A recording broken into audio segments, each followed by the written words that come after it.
मुख्यमंत्री पुष्कर सिंह धामी की अध्यक्षता में प्रदेश मंत्रिमंडल की बैठक हुई, जिसमें कुल 16 प्रस्ताव पास हुए हैं। राज्य सचिवालय में यह बैठक सुबह 11:30 बजे से होगी। इस दौरान प्रदेश में एकल अभिभावकों को 2 साल की चाइल्ड केयर लीव दिए जाने की सहित कई प्रस्तावों पर मुहर लगी। अभी तक केवल महिला कर्मचारी को यह सुविधा मिली थी, अब एकल पुरुष अभिभावक को भी यह सुविधा मिलेगी। बैठक में सीएम मेधावी छात्रवृत्ति योजना मुहर लगी। कक्षा 6 से लेकर 12वीं तक सरकारी स्कूलों में पढ़ने वाले छात्रों को छात्रवृत्ति दी जाएगी। नजूल नीति को लेकर भी बड़ा फैसला लिया गया कि जिसमें नजूल नीति को 1 साल के लिए आगे बढ़ाया गया है। इसके साथ ही प्राग फार्म में जमरानी बांध में प्रभावितों को जमीन दी जाएगी।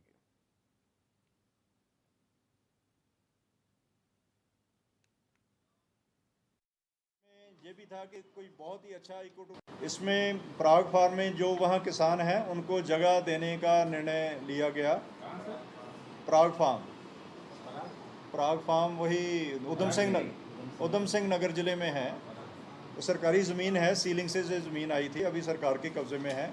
इसमें 300 एकड़ जो जगह है ये आवंटित की जाएगी, जो विस्थापित होंगे जमरानी बांध जो बनने वाला है। अभी वो इसमें संख्या नहीं है, वो आपको पृथक से बता दें। वो काफ़ी बड़ा है, उसमें 300 एकड़ इसके लिए रखे हैं जो विस्थापित होंगे, बाकी और काम के लिए यूज़ करेंगे। हाँ, वो पुनर्वास पॉलिसी पहले कैबिनेट में हो चुकी है, उस समय ब्रीफ कर दिया गया था। अगर आपको ज़रूरत है तो वो इरिगेशन विभाग से आपको उपलब्ध करा देंगे।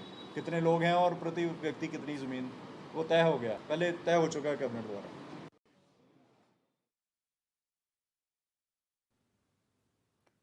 हमारे साथ अस्करी जाफरी हमारे संवाददाता जुड़ चुके हैं लाइव। अस्करी, आज सीएम की बैठक हुई, कैबिनेट बैठक, इसमें 16 प्रस्तावों पर मुहर लगी है। किन किन प्रस्तावों पर मुहर लगी है?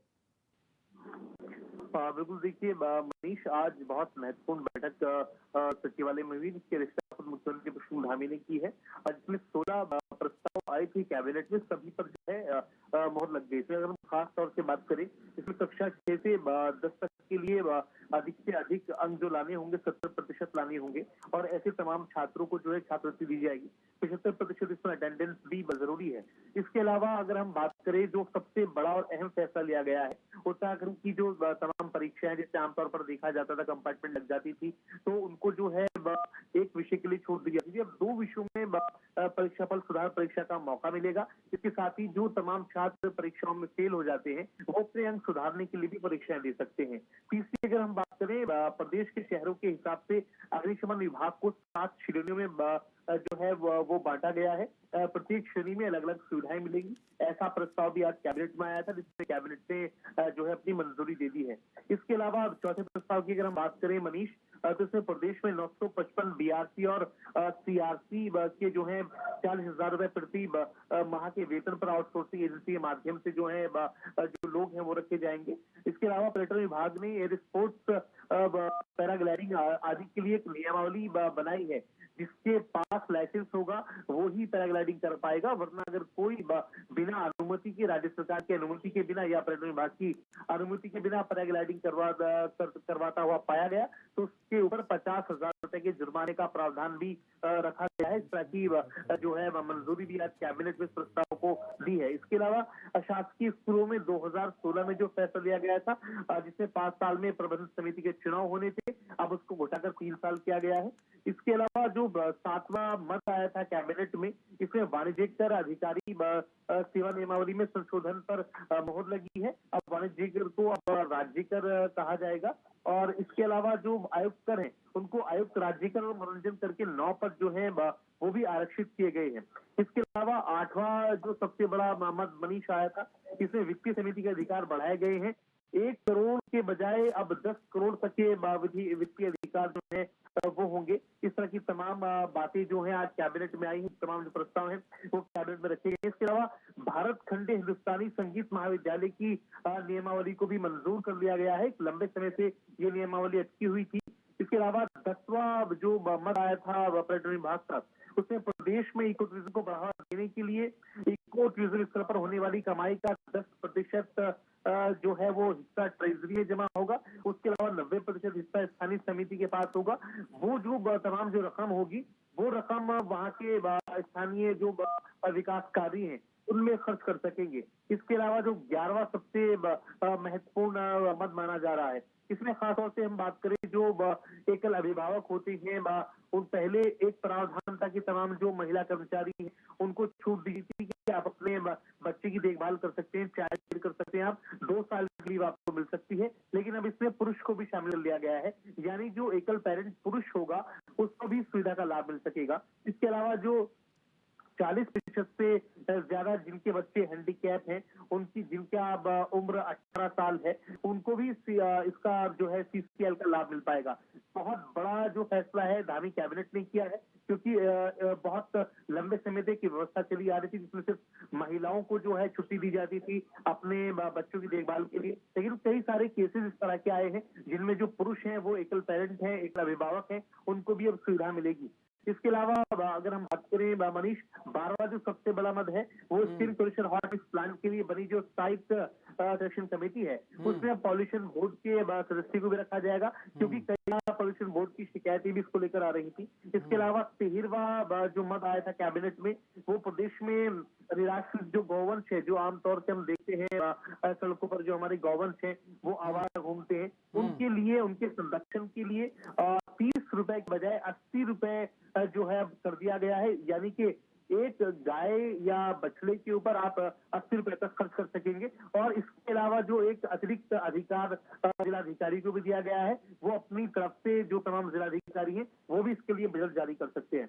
इसके अलावा जो 14वां बताया था मनीष, इसमें जमरानी बंद के स्थापितों को उधम सिंह नगर के पराग फार्म में 300 एकड़ यानी करीब अगर हम कहें 300 एकड़ जो है 150 बीघा जमीन जो है वो अलॉट की गई है। इसकी विस्थापित नीति जो है माफ कीजिएगा, ये बहुत ज्यादा है। अगर हम जमीन की बात करें तो बहुत बड़ा भूभाग इसका बैठेगा, 150 बीघा से कहीं ज्यादा। इसके अलावा अगर हम बात करें इसकी विस्थापित नीति जो थी वो पूर्व में कैबिनेट ने इसकी मंजूरी दे दी थी, लेकिन अब जो है इसको पास कर दिया गया है, यानी जमीन जो है तमाम जो जमरानी बांध के स्थापित है उनको मिलेगी। इसके अलावा 15वां जो मद आया था, इस नगर पंचायत कालाढूंगी का सीमा विस्तार इसमें किया गया है। इसके अलावा 16वें मद की अगर हम बात करें तो इसमें प्रदेश में नजूल नीति 2021 को 1 साल के लिए जो है इसको विस्तारित किया गया है, यानी बढ़ाया गया है। तमाम जो 16 मद है ये बहुत महत्वपूर्ण है, जिनके सभी जो तमाम 16 मद हैं उन पर कैबिनेट ने मोहर लगा दी है। मनीष, अच्छा, इसमें जो सबसे बड़ी चीज़ है, छात्रों को एक बड़ी राहत देने की कोशिश की गई है, खासकर 10वीं और 12वीं के छात्रों को एक बड़ी राहत देने की कोशिश की गई है। अस्करी, देखिए आप जैसे पहले बैक लग जाता था एक में तो 1 तक की छूट थी, लेकिन अब 2 में भी बैक लग गया तो वो एग्ज़ाम दे सकते हैं, तो कहीं ना कहीं छात्रों को राहत दी गई है। अगर हम बात की जाए छात्रवृत्ति की, तो छात्रवृत्ति के लिए भी छात्रों को दी जाएगी, उसके लिए भी। तो कुल मिलाकर ये जो कैबिनेट की बैठक थी, छात्रों के लिए एक कह सकते हैं एक अच्छा संकेत है, छात्रों के तरफ 10वीं और 12वीं छात्रों के लिए एक अच्छा संकेत धामी सरकार ने दिया है। कक्षा 6 से 12वीं तक के तमाम जो हमारे छात्र हैं, मेधावी छात्र हैं, उनको बड़ा अच्छा संदेश जो है धामी सरकार ने दिया है। उनकी हौसला अफजाई के लिए, उनकी आर्थिक मजबूत करने के लिए छात्रवृत्ति का ऐलान भी किया गया है। साथ ही वो तमाम जो ऐसे बच्चे हैं जो पढ़ने में औसत रहते हैं, यानी एवरेज होते हैं पढ़ाई में, वो कई बार की कंपार्टमेंट लग जाती है और वो निराश हो जाते हैं। पहले एक प्रावधान था कि एक विषय में कंपार्टमेंट लगने पर आप कंपार्टमेंट भर सकते हैं, लेकिन अब परीक्षा फल सुधार परीक्षा के तहत जो नई नियमावली जो है शासन लेकर आया है, उसको इसके तहत जो है 2 विषयों में भी कंपार्टमेंट लगने के बाद आप एग्जाम दे सकते हैं। इसके अलावा जो छात्र फेल हो जाते हैं वो भी अपने अंक सुधारने के लिए एग्जाम दे सकते हैं। यानी जो प्रदेश के तमाम हमारे छात्र हैं वो किसी भी तरह से निराश ना हो, हताश ना हो और डिसअपॉइंट ना हो, निराशा में न रहे। इसको दूर करने के लिए प्रदेश के मुख्यमंत्री श्री धामी ने एक बड़ा ये फैसला लिया है, इसमें कैबिनेट ने इसको मंजूरी दी है। अच्छा, देखिए पहले ये था कि आप एक में हैं, अगर बैक है तो भाई अगर ठीक है, वरना फिर आपके लिए तो दिक्कत है। यहाँ पर जो सुधार नीति, अंक सुधार नीति आप जो बता रहे हैं, इसके तहत आप बता रहे हैं जिनके अंक कम हैं, अगर वो भी चाहें तो इस फॉर्म को भर के आप अपनी अंक को सुधार सकते हैं। तो ये कहीं ना कहीं एक बड़ी, एक देखिए, एक मतलब कह रहे हैं ना, मील का पत्थर एक साबित हो सकता है छात्रों के लिए, कि भाई कई ऐसे छात्र जैसा की है कि नहीं उतना पढ़ पाते, नहीं अच्छा एग्जाम हो पाता। लेकिन अब इसके जरिए वो चीज़ों को और बेहतर कर सकते हैं। उनको डर नहीं है कि नहीं यार हमारा भविष्य क्या होगा, अब हम आगे क्या करेंगे, आगे क्या नहीं करेंगे। तो ये जो एक रणनीति बनाई गई, ये एक ब्लूप्रिंट बनाया गया, ये काफी अच्छा ब्लूप्रिंट तैयार किया गया है। बिल्कुल मनीष, देखिए इसमें कोई शक नहीं है क्योंकि मुख्यमंत्री दुष्यंत धामी की हमेशा से ये कोशिश रही है कि तमाम हमारा जो प्रदेश है, तमाम जो प्रदेश के हमारे छात्र हैं, वो जो है बढ़-चढ़ कर हिस्सा लें पढ़ाई में, निराश ना हो, डिसअपॉइंट ना हो और किसी भी तरह से अपना मनोबल ना तोड़ें। ये कोशिश जो है मुख्यमंत्री दुष्यंत धामी की हमेशा से रही है और ज़ाहिर है इन तमाम कोशिशों से, इन तमाम प्रयासों हम से और जिस तरह अस्करी आपको रोकना चाहेंगे, हमारे साथ डॉक्टर देवेंद्र भसीन जुड़ चुके हैं, बीजेपी के वरिष्ठ लीडर हैं। डॉक्टर देवेंद्र भसीन जी, स्वागत है चैनल में आपका। डॉक्टर देवेंद्र भसीन जी, देखिए आज 16 प्रस्तावों पर कैबिनेट की मुहर लगी है, लेकिन जिस इसमें जो सबसे अहम प्रस्ताव जो हम लोग को दिख रहा है वो है छात्रों के लिए, छात्रवृत्ति को लेकर। और किस तरह से पहले जो छात्रों को डर था कि यार हमारे में बस एक बैक आएगी तो ही आप एग्जाम दे सकते हैं, अब तो यहाँ 2 बैकों का प्रावधान कर दिया गया है।